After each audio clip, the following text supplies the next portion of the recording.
If you haven't already heard or seen for yourself how SVSU residence halls are truly amazing, then consider this. The website Niche has ranked SVSU housing facilities as #1 in the U.S. among more than 500 public universities included in their annual Best Dorm rankings.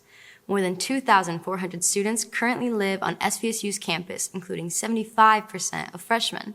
First-year students have multiple options from which they can choose: the first-year suites and the living centers. The first-year suites have 4 bedrooms, a furnished common area, private bathroom, and a kitchenette. While these are our oldest housing units on campus, they are also our most requested by incoming students because the bedrooms are all singles. Upperclassmen can live in on-campus townhouses, apartments, and living centers. The apartments and living centers accommodate 1 to 4 people depending on the style. The townhouse and the apartment communities also have centers for meetings, studying, and relaxing, and outdoor volleyball and basketball courts. All the rooms have cable television, air conditioning, and high-speed internet. They also have a garbage disposal and a dishwasher, which is one of the best features of housing, helping to ensure our students can keep their living areas clean. All housing units are furnished and have laundry facilities on site.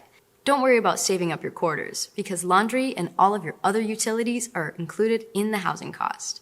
Resident assistants are available when students need help and to facilitate a safe and healthy living community.